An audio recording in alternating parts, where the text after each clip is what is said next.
I thought that was odd too. Let's go ahead and move into the bans and picks then, and move into game number 2. Rival will be first pick. I believe again they were first pick last time, so Dobbos electing to be in that second pick position. In response, Terra band was the band that Rival went with first last time too, and Xbalanque was the first band for Dobbos. So let's see if they tried to make an adjustment. Do they maybe want to give that over to Davey? Turns out I have my answer. They don't. Xbalanque has been banned.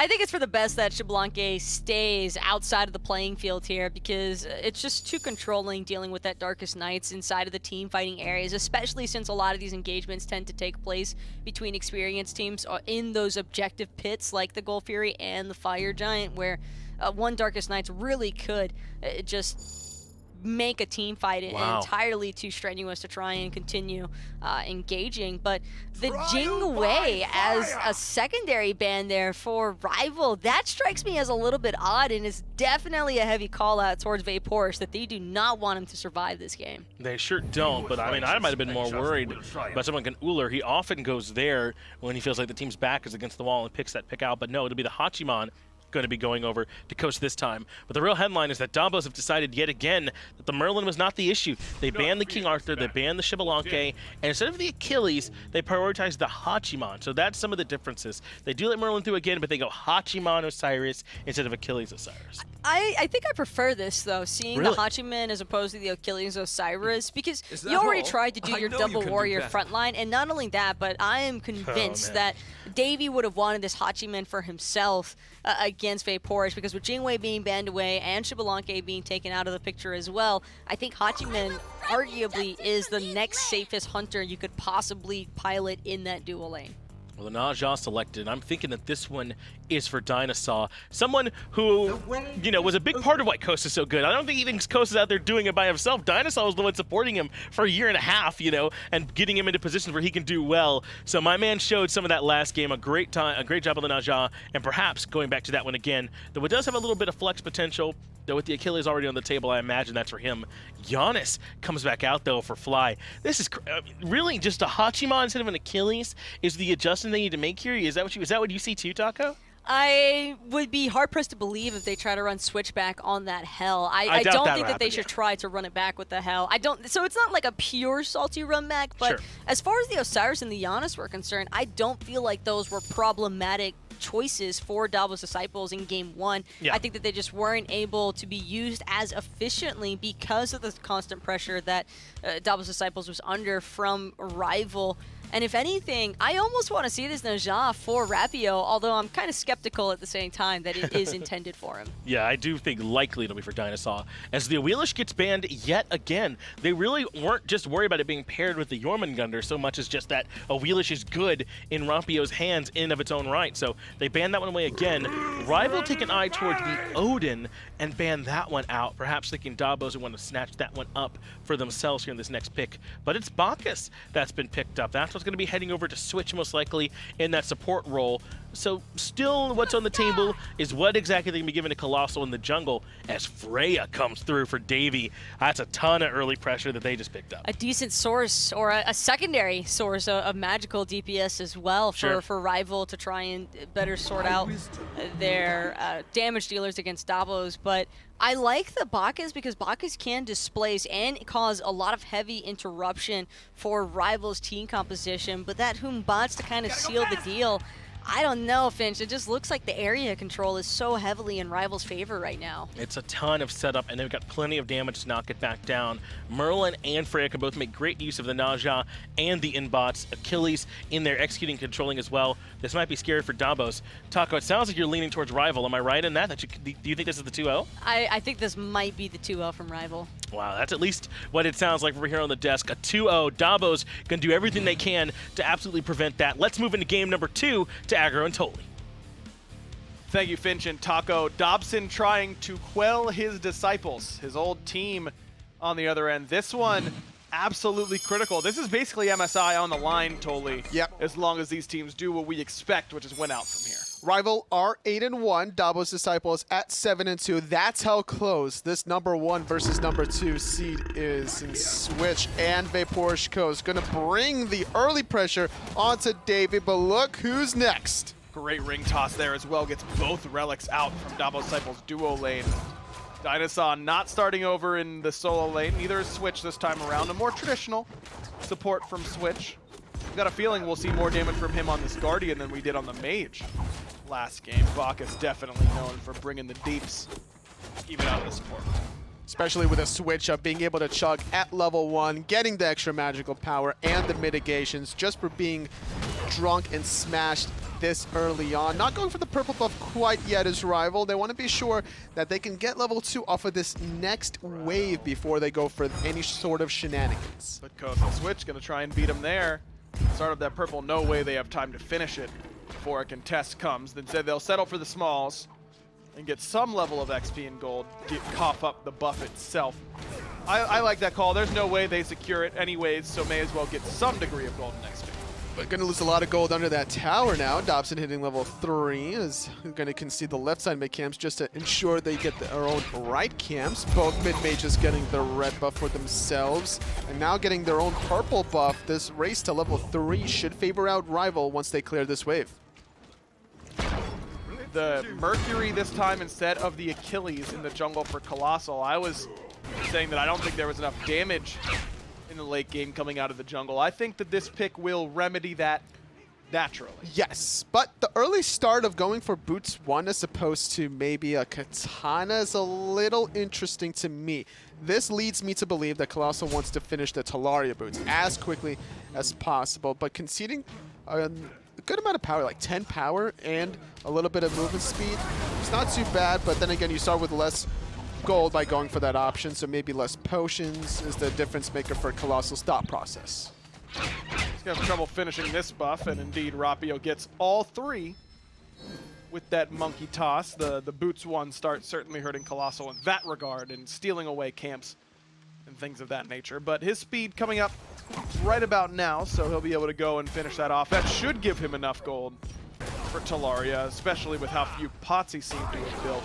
He's been out of those for a while. That's true. At around the 2.5 minute mark, as a jungler, you should be backing with 900 gold or so after that first speed buff respawn, maybe even a little bit more if you were really able to min-max your farming by sharing a couple waves in middle lane, getting mid camps or so, but not going to back quite yet. Wants to ensure OPUSB's blue buff is safe and sound, and maybe even squeezing a back camp before Talaria Boots. Gotta be efficient. Rapio's done that so far. He's got right side mid harpies under control. I expect a similarly paced game, totally. Maybe not 51 minutes long, but I don't think we'll see the 50 kills by 28 minutes sort of mark that we saw earlier today. That is not these teams' play style. Probably not, especially with the early dual lane pressure. Rival, DineOhSaw on the Naja, Davey on the Freya. You got a good mix of early game pressure from DineOhSaw and then the late game option from Davey on the Freya. Something that we haven't seen last game on the Freya since it was the Hachiman instead. And Davey had a great game on the Hachiman. And I think Freya's a little bit safer, being able to whoop for yourself, go up in the sky to prevent a lot of damage. You don't have the same amount of distance that you cover compared to Hachiman's ultimate, but you definitely have more damage.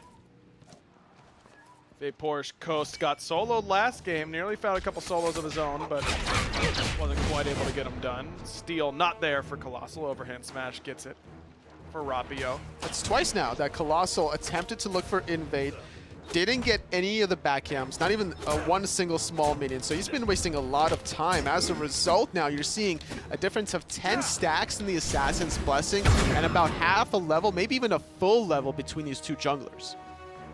Hunbat's usually the slower farmer between the two as well, but some changes on both ends. Mercury gets a couple nerfs on his clear speed and things like that for his popularity last year. Hunbat's getting a buff to the Sacred Monkey, letting it rebalance on minions is a huge difference in his clear speed. That's true, but not only that, Rapio starting off with a Mace 1, so that's 15 physical power, where Colossxl didn't have that 15 power to really match Rapio's early clear, so that's where you're seeing a little bit of the difference. But despite the disparity of the two junglers, Dobbos controlling the Totem of Ku, good ultimate to prevent DineOhSaw from following up. Level 5 Naja, a little scary.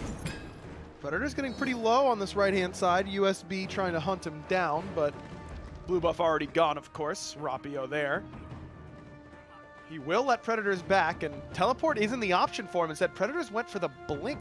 Interesting. Maybe looking to make some early rotations with the blink, surprise, fatal strike. Left side rival consistently all over this purple buff. 3 invades in a row. Dobbos have not seen it at all this game.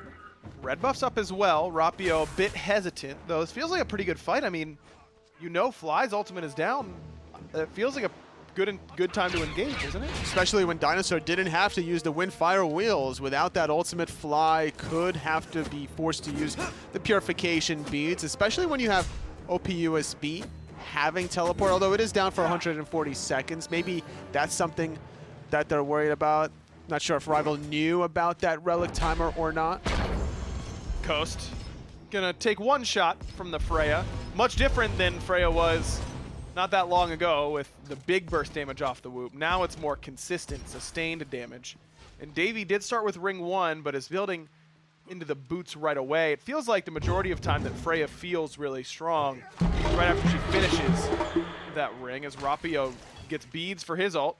Colossxl wants to keep the fight going, but with DineOhSaw here, that seems a bit unwise. Colossxl taking about 20 to 25% of his health is a lot, actually, for a jungler to want to go back in, especially when you're going to be in the back line with a Sonic Boom. So despite not really finding a pick, that Purification Beads and the little bit of damage is going to stop Colossxl from even being aggressive. Still kind of sitting in his own back of the base. And as a global pressure jungler, this is not the pacing you want to set for yourself and for your teammates. Not looking for solo lane or the dual lane with how much pressure Davey and DineOhSaw has been applying to the left side. I'm surprised Colossxl hasn't showed face on the left. Also the right side, I mean, you've got 2 great options here, because if you every time you force Predators back to base, it's a win, because he's gonna lose at least a wave over in the solo lane because he doesn't have the teleport. I think teleport is a big reason why your solo laners don't get ganked quite as often. It kind of de-incentivizes it naturally.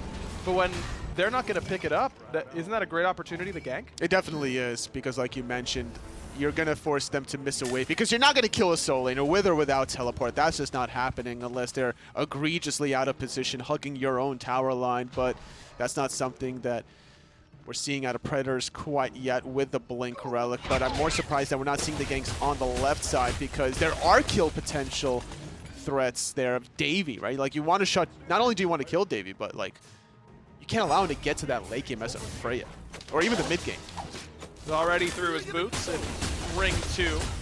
With the pressure on the purple buffs and the red buffs, it's been a lead for him in that duo lane so far. Not a major one, but one that's big enough as DineOhSaw takes a bit of damage. Fly already used the ultimate. Switch going to drop the Intoxicate as well, but the reinforced Greaves making a big difference there for DineOhSaw. Fly even using that ultimate a little bit off the mark with the unstable Vortex, just slightly out of range. DineOhSaw able to still survive a little bit longer. He had to use that ultimate defensively. Colossxl was thinking about doing something as he was kind of lurking around that right side jungle, but he's still been really quiet. And speaking of quiet, still no kills yet between these two teams as we're approaching the 9-minute mark. As I mentioned, I think the major moment where Freya feels like she's at her best is right now. She has the hastened ring. Feels like she can win any boxing trade in lane. And I think that feeling is going to be exacerbated by this Devourer's Gauntlet attempt by Vaporish Coast. He could opt for a Blood Forge, and I kind of like it in situations like this, because it's going to just take him so long to ramp up to where he can actually win those one-on-ones. This is where hunters feel like they're near their weakest, where Davey's at a point where he feels near his strongest. This is a danger zone now for Coast. If I'm Davey, I'm trying to put the pedal to the metal. That's right. Vaporish Coast did pick up those Devil Gloves. It is a cheaper item with more sustain once you do cap out all those stacks. About 24% lifesteal versus the 15% that you would get from Devil's Gloves. Still looking for something as DineOhSaw around the jungle side. Level 10 for Davey. Still level 9 for Vaporish Coast. With a little red buff shenanigans there between Fly and Coast getting their own reds. Colossxl. Bit off the mark. We did see it, but we didn't hit it. Dobson able to flicker away just in time. Colossxl pulls the trigger for the first time and comes up with nothing but air. So now that might be a window for Rival to try and exploit. Problem is, what do you exploit? I mean, there's no buffs up to invade. You could go Pyromancer, I guess? I thought mid lane would be the last choice against a Merlin because it's very difficult to find those angles in the mid lane without any setup. But instead of abusing two soul laners that are just constantly hitting each other, instead of abusing Rival that's constantly playing aggressive in the dual lane, he goes for the least attractive option. Ultimate off the mark from DineOhSaw. He does have the horrific emblem, though. Davey much more worried about clearing the wave. Shell uses a couple ultimates dropped onto DineOhSaw. DineOhSaw in some trouble, but the damage is there onto Coast. First blood is going to go the way of Team Rival. Coast does get DineOhSaw in return, but it's a double for Davey. Rapio here to try and help affect the fight. Davey down to just a sliver of HP, but that's all he needs. Davey stood in front of Vapourish Coast to intercept those shots to make sure that he was going to be the one with that first blood. OPUSB just narrowly dipping into that fatal strike execute threshold. Predators has been a big bully this whole laning phase, but now there's a lot of pressure onto OPUSB. Both ultimates are up, so you know that once Predators is channeling that ultimate, OPUSB just going to go up and down instead. Predators will take the arguably bigger prize anyways, the buff. Golden XP stripped away is usually worth more than the kill. Teleport is down from USB as well, so him being forced back to base is a huge deal. He'll lose most of that wave from the tower. As Rapio dings over to level 12, has his second relic. That'll almost certainly be a blink. Gonna start for the Hydra's Lament, already having 20% cooldown reduction with the Jotun's Wrath, a very under-purchased item. And as a Hunbat's jungler that's looking to weave basic attacks in between his abilities, that extra bonus damage, never a bad thing if you're on the side of Rapio. Stone Cutting Sword for Colossxl. Haven't really seen this item quite often. Surprised it's not a Hasten Katana. Just to be able to keep up with everybody. He might be looking to just straight up look for the boxing exchanges up against Rapio. Yeah, I think Hasten Katana is one that I can take or leave most of the time on Mercury. I think I really like it here, though. I mean, you've got Merlin, who has a short distance leap away, but you can follow that with your dash very easily. You've got Freya, who once she whoops, you're on top of her the whole time, can't really get away. Gank potential. Here's the blink here to Weevil. It's a little bit off the mark. But OverPoweredUSB used the ultimate anyway, is going to try and keep it going now. As Fly's ultimate transports him and Switch over here. Fatal Strike actually used by Rapio. So 2 for 2 in the ultimate department. Fly has 10% CDR. Not the Spear of Desolation that he went for last game. Instead this time going for the Divine Ruin. There's a marginal amount of healing, I would say, on Team Rival. Unstable Vortex enough to confirm the last and final back camp there. I like Predators using Fatal Strike. He didn't want to get tether stunned, even under his own tier 1 tower. And OPUSB had to use that ultimate up and down to not necessarily try to juke out the Fear No Evil ultimate, but more importantly, to get the damage mitigation. The 16% physical mitigations, the 8% magical that you get from that Osiris passive, also being able to get the Fatalis gas pedal effect during that passive allowed him to chase it down a little bit longer. Rival slightly in the lead right now. Basically that first blood, the only difference maker so far. 600 gold, experience basically even. These are the best two teams in the European Xbox, and it really isn't close. You know what is close is these two teams. Yep. It's been proven the last, I mean, the first 13, 14 minutes of this one, 51 minutes for game 1. You could tell these teams very evenly matched. And even if Dobbos wins this game, it's only going to tie it up. Colossxl going to have to beat and retreat under that tier 2 tower. Still another successful purple buff invade. Little whoop onto Switch. Davey is going to disengage. And these teams, like you mentioned, Agro, are so close that it might even come down to the plus-minus score to see which team will make it to the MSI Invitational. And if it does come down to plus-minus, you'd imagine that the Game 3 situation actually ends up hurting Dobbos Disciples because they are the ones who are down a game in the standings right now. So they're the ones who really needed this to be a 2-0 more than anything. Rival's certainly happy if it's just a win, no matter which way they come by it. And Toxgate there does some damage, but some damage is not enough to get the kill. By the way, I said we'd probably see some more damage from Switch this game. He already has nearly as much damage as he had at the 40-minute mark. Well, to be fair, he's Bacchus. He could just press his 4 key in Get a one lot of team damage. fight and get all the damage that he needs. So I'm not surprised by that. A little surprised to see Colossxl having the timing window to finish off that rage 15 minutes in. A good timing, especially going after the stone cutting. Davey in trouble. Vaporishko's looking for it. He'll get the ult, at the very least, but Coast does have to use the Aegis. Rotation coming, but Dobson won't be there in time to punish his former teammate. USB managed to knock down this tier 1 on the right-hand side. Coast has to worry about pressure from DineOhSaw, but he'll dash away. So a bit of a lead established in the right-hand side. Traded out for the lead that Rival has on the left. In the mid lane, Fly again getting a slightly better edge of Dobson. In the farm department, though, that's just kind of Janus. He moves fast enough that he's able to get some more farm than just about any other mid. And even going for 20% CDR with Soul Gem and the Mage's Blessing, spamming that even further. Spamming that Fear No Evil onto Colossxl. Fatal Strike not enough, but the basic attack will deal it. Double blink, hard to get away from. Colossxl never got a chance to use that ultimate, but here comes Switch. Purification beads were on time from Rapio, through space and time. Not there onto Rapio, but did hit on Dobson. Now, overpowered USB up and over the top. Good damage, though, coming from Dobson over the wall, as DineOhSaw is going to be able to get that ultimate onto the solo laner. Switches Intoxicate again, deals a little bit of damage, but that should be that. A lot of ultimates thrown each way, but still Colossxl the only fatality. Rival getting a 1-for-0. A little bit of a boxing exchange to the left side. Just tipping over level 16 is Davey, having demonic grip. A great power spike to continue the pressure. DineOhSaw going to get stunned out. Disrupted, though, by Dobson's arcane pull. Not going to make the rotations, Davey, securing his own red first. Colossxl has been the one that's been a bit behind, I'd say. I mean, he was the one who was pretty far behind in game 1.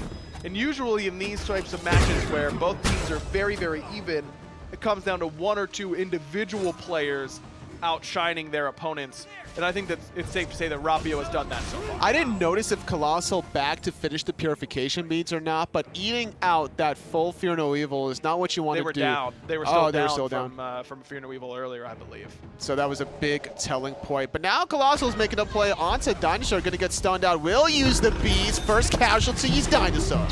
Fear No Evil there again. Vaporishko's got to get on the horse, but it won't take him far enough. Rapio able to hop on the back and knock Coast off the top. Colossxl charging that ultimate, and he might need it now as Switch in some trouble, but he splits the uprights, and it's not good this time. 5 kills now for Rival as Fly completely out of mana.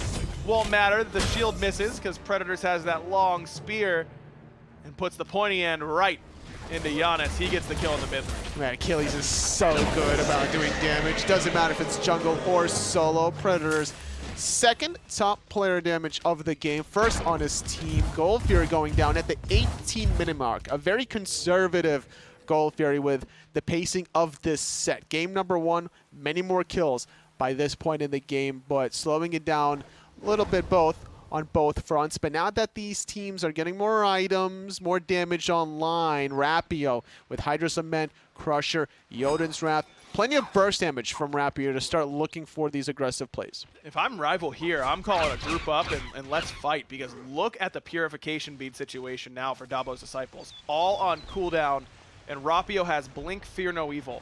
I mean, it's the point where I'm talking about pulling fire in a close game. I mean, it is that easy to win a team fight from here, as long as Rapio continues to find these good ultimates. Pyromancer is going to be the call, certainly a safer one than going for Fire Giant, but I'm talking, I mean, you got to go for towers or something. Especially, this is a wide open window. Especially with Davey getting Bancroft's talent now, a beautiful power spike. Dobson having Shaman's Ring, so you know he's going to be looking to get his damage available a little quicker. Colossxl able to strip away that red buff. Well timed. 19 minutes in. You don't want that level 17 Freya or even this level 16 Merlin with that around their waist. No, especially not with Merlin just finishing off the Shaman's Ring. He's going to be able to stack that up pretty quickly, I'd imagine, these team fights. Rapio definitely wants to keep the pace going. You can see him positioning aggressively in the enemy jungle, but the time is ticking. 35 seconds on Colossxl's purification beads, and then after that, the rest come pretty quickly, all within 5 seconds of that. So it is going to be a group up on this tower. Predators zoning Switch and Coast with some ease. Tier 1 down in a flash. The problem with pushing the towers is that there's not a lot of tower damage. Freya does struggle in that regard. Ripping Emblem used. Big ultimate, though, from Colossxl. Tears through the team fight, but flies the first one out regardless. Coast with a pretty good ultimate, and he will get one for himself. Dobson on the receiving end. Davey can't quite find the whoop and the blink gets Colossxl away from the danger, but OverPoweredUSB doesn't have that same luxury. He's got to stand and fight with a shell from Switch, but it's still not enough. Davey finds his 4th kill of the contest, and this should be a tier 2 for Rival. 1 for 2 Rival continuing on the left side of the map. Gonna try to get this 1,500 gold. Switch gonna have to back, but it leaves DineOhSaw a little bit exposed. Stun from Predators, gonna receive the tower aggro. No mounted archery from the Coastmeister, but he's still kind of holding his own ground. Gold Fury due to respawn in 2.5 minutes. This could be the point where Rival force out the Fire Giant.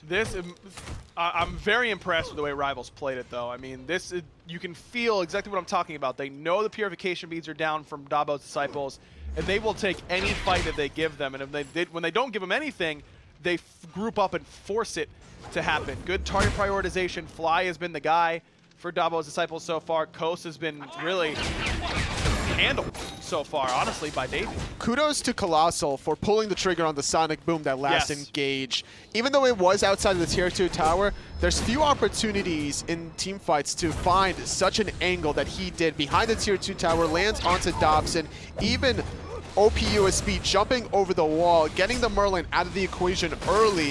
If that was missed even by a margin and there was no damage onto the Merlin, I think Rival will win in a full-out deicide without losing anyone. Yeah, I agree. Dobson never got a chance to use the relics, which shouldn't really happen in situations like that, but there was enough chaos happening. It was right as the initiation was going on for Rival. Felt like they could have kept it going. Here's another one.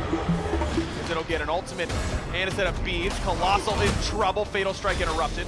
Would have been out of range anyways. Here comes Fly screaming through the wall. And Colossxl's right there, but then he whiffs on the one. The major look doesn't happen. And now Fly's caught in an awkward position. Not too bad, though, as OverPoweredUSB does get the killing blow onto Rapio. And Toxicate here for Predators, but that's a level 20 Achilles. Colossxl coming around the side. Special livery there. And sets himself up, but Dobson gonna get the kill. Predators does eventually fall, but Dobson gets to reap the rewards of a botched team fight for Dobbos. Dobson going to be able to use the purification beads. He wasn't there to follow up from Dinosaur's ultimate. Fly gets off the Aegis and gets away with the portal. Great zoning from Switch, but Davey the whole entire time is split pushing, as is DineOhSaw. A couple tier 2s going down on opposite sides. It's a tier 2 tower in the duo lane for Dobbos Disciples. The mid lane tower goes down to Davey's pressure. Another win, I would say, for Team Rival. They go 2 for 2, but get a couple relics out from Fly, at least one, in the form of the Aegis. Trading towers in this scenario, I think, benefits benefits Rival much more, because I mentioned they can have some trouble pushing those towers. The easier the time they have of getting towards a Phoenix after they win a fight, the better. I agree with that, because you have a magical hunter as opposed to a physical one. But honestly, keeping the game still relatively close, I almost want to give it to Dobbos, because exposing that left side Phoenix could allow DineOhSaw to maybe absolutely melt the left side Phoenix if that were to occur yet again the same way it did. Colossxl there looking for Dobson. He knows he has no beads, but he does have the Aegis. Flickers up as well. As here comes Rapio right over the top. Doesn't find that Fear No Evil. As Colossxl was out of range by a considerable margin. Really wasn't even that close, though it does get out the ultimate from Fly as a defensive measure. DineOhSaw doesn't want to give it up. He's going to find the ultimate. That's on the Switch. Not the best target. He's going to use a shell right as he lands. But wants to keep it going a little bit longer. Oni Fury is the focus, though, of Davey, who has been really locked in on the objectives all game long. He'll get another one for Rival, as Predators continues to keep everybody from the Disciples at bay. Oh, look at this team fight, though. Switch going to get stunned down now, forced to belly flop away defensively. OPUSB is trying to run away. He has his passive stacked up, but he's not that tanky. Ooh, that was close. Went back for the portal, almost ended up losing him his life. Predators has to use a Fatal Strike to get away, but Fly falls to the siege from Davey. The Valkyrie's discretion gets it done. Dobson able to take down Switch as well. Dobson uses the Aegis during the spam lap, but we don't talk about that here. Mid Phoenix is going to go down, I believe, for Rival. An easy middle Phoenix after a 3-for-0. I was going to ask, is the spam lap close to the Aegis button? If your relics are on A and X, which mine are when you play on Savage controls, and laugh is XBX, I believe. So that can definitely, you have to put the right on the D-pad in first and then XBX, but seem to have missed that one. On the PC, you're spamming VEL. Right. It's It's a little bit different, but it depends. You can move it around, but Savage Control is obviously superior in my mind. Everyone should use them. If Rival's doing it, then it must be good. That's what I'm assuming they're doing, because they've got a big lead now, 10K. It actually ended up working out perfectly there, totally, because the Fire Giant ticks over to Enhanced right as they kill it. So they don't have to worry about chewing through all those protections. Doesn't deal nearly as much damage, but they get the big benefit anyways. And a fire minion wave down the middle lane. Gem of Isolation completed for Dobson alongside a lot of penetration with the Obsidian Shard. His damage numbers are going to go through the roof with that Shaman's Ring evolution being procced. 10% additional damage from all sources. So much damage over time is also going to allow Davies' burst damage to start showing with that Telekind's Ring. Feels a bit disrespectful almost that Dobson gets to play Merlin 2 games in a row. He played well on it in game 1, and they give it to him again here in game 2, and he certainly outperformed Fly up until this point. It's not an individual game. Of course, there's different factors on each side, but Dobson getting this god in both games, I think, has positively impacted Rival. I don't think they're definitely mad about having Merlin whatsoever. Now in a position to close out this game in a 2-0 fashion, separating themselves from Dobbos in 2 sets would almost guarantee themselves, if not already, I'll double check after this set, a spot to MSI. Left side Phoenix is the call. Right side tier 2 is still up, so you don't have to worry about that Phoenix now if you're the Disciples. We'll also try to put some damage in, but it's OverPoweredUSB on the receiving end of the most. DineOhSaw finds an ultimate that's again on to switch. His OverPoweredUSB hits both carries with that Lord of the Afterlife. Davey getting very low, nearly hit by a couple long-range ultimates, was able to skirt out of range of both. Dobson does punish USB for diving on that back line as Predators looking to avoid the same fate on the other end. Will use the Fatal Strike, but doesn't find a home. Left side Phoenix eventually falls, as Rival now have 2 waves of fire minions ready to pour into the Titan. I can't believe Davey survived that last fight. Through the thorns of OPUSB, he was still shooting at the thorns of Osiris. That's like every hunter's nightmare, but what's not a nightmare is the whoop on Colossxl. 5-on-3 now. Not going to go for the end quite yet, playing very conservatively. Rival want to close it out cleanly. I feel like they could have ended there, though, Tully. Probably. They had 20 seconds on USB still. I think so. I think they could have ended. Enhanced Fire Giant, you got late game Freya, late game Merlin. Yeah, that's an end. Yeah, that's definitely an end. We'll see if it comes back to bite them. Right side Phoenix, down. That means the whole base exposed. 30 seconds still on Colossxl. They might be able to just walk in and end at this point. Now there's 4 members, and USB being up is a problem. If you just walk in with this fire wave, yeah. Titan might be enough. Titan is even more exposed, but OPUSB jumps in and receives Rapio's ultimate. Easy kill there for Rival. They're looking to punch their ticket to the mid-season invitational. Titan down to half HP. DineOhSaw with the stun. Predators trying to put out the damage, but that's it.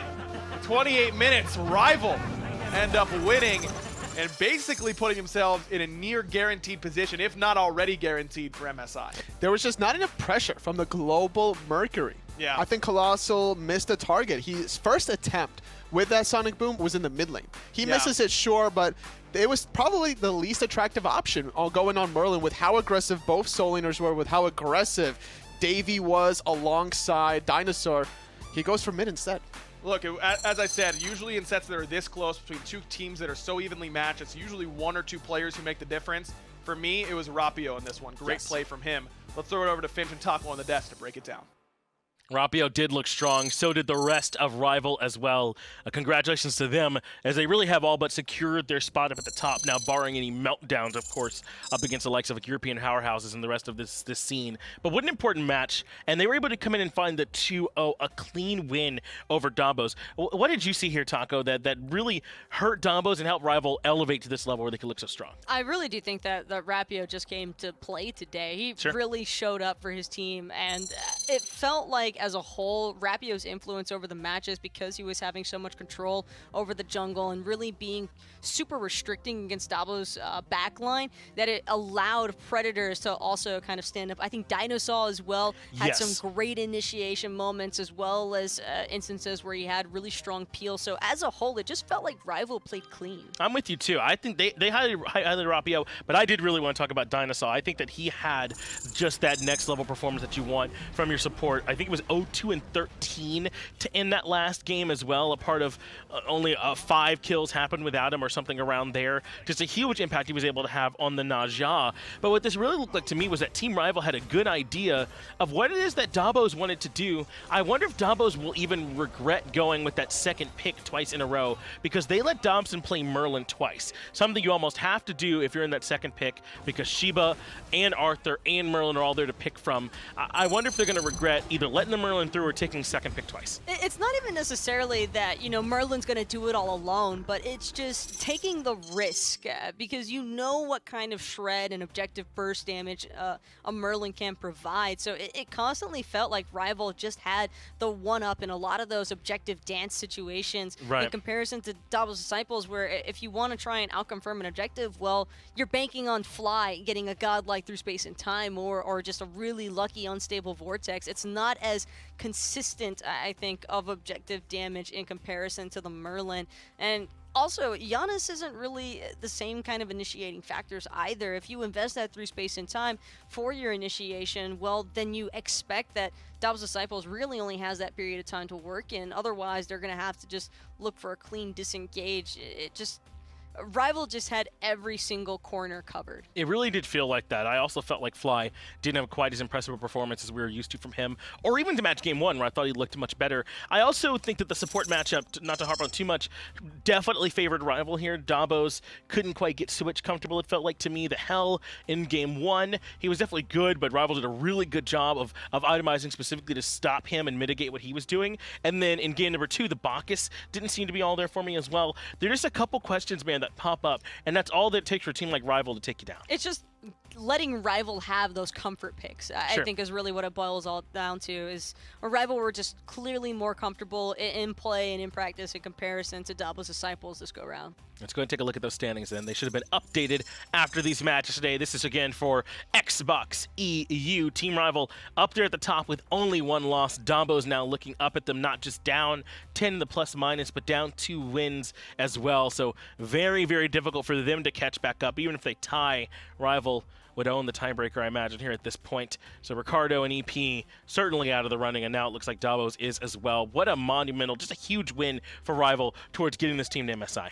A little moment of relief as well, I'd imagine, sure, for the yeah. team, and a lot of their practice is probably going to be catered more specifically towards preparation for LAN. That's right. They've got to play other console teams as well. If that goes well, SML teams too. It's a big struggle for those teams that make their way through. Getting there hardly even feels like a reward when you consider some of the other very difficult competition that's going to be waiting there for them, but they've earned their way. We're still not done with console yet. That is going to do it for Europe, but we got North America coming your way as well. Go ahead and grab a drink and get right back here.